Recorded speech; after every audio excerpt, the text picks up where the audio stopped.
Hello, ഇന്ന് നമുക്കൊരു വരമാല preservation കണ്ടാലോ. ഏകദേശം 1.5 വർഷം പഴക്കമുള്ള ഒരു വരമാലയാണ് ഇന്ന് നമ്മൾ പ്രിസർവ് ചെയ്യാൻ വേണ്ടി പോകുന്നത്. അതുകൊണ്ട് തന്നെ ഇത് അത്യാവശ്യം നന്നായിട്ട് ഡ്രൈ ആവുകയും ചെയ്തിട്ടുണ്ട്, കളറൊക്കെ നന്നായിട്ട് ഫെയ്ഡ് ആവുകയും ചെയ്തിട്ടുണ്ട്. എങ്കിലും മാക്സിമം ഉള്ള കളറ് നമ്മൾ പ്രിസർവ് ചെയ്യാൻ വേണ്ടി ശ്രമിച്ചിട്ടുണ്ട്. ചെയ്യാനുള്ള വർക്കിന്റെ മോഡൽ നമുക്ക് കസ്റ്റമർ തന്നെ തന്നിട്ടുണ്ടായിരുന്നു.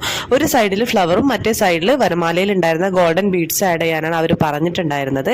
അതേപോലെ അവരുടെ വെഡ്ഡിംഗ് കാർഡും അതേപോലെ വെഡ്ഡിംഗ് ഫോട്ടോസും ആഡ് ചെയ്യാനും പറഞ്ഞിട്ടുണ്ടായിരുന്നു.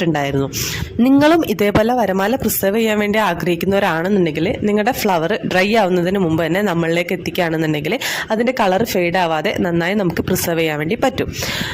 അപ്പം നിങ്ങൾക്ക് ഇങ്ങനത്തെ വർക്ക് ചെയ്യണമെന്നുണ്ടെങ്കിൽ നമ്മളായിട്ട് കോൺടാക്ട് ചെയ്യേണ്ട നമ്പർ നമ്മളിവിടെ സ്ക്രീനിൽ കൊടുക്കുന്നുണ്ട്. അതേപോലെ ഇതിൻ്റെ ഫൈനൽ ഔട്ട്പുട്ട് കണ്ട് നിങ്ങൾക്ക് ഇഷ്ടപ്പെട്ടെങ്കിൽ കമൻറ്റ് ബോക്സിൽ ഒന്ന് കമൻറ്റ് കൂടി ചെയ്യണേ.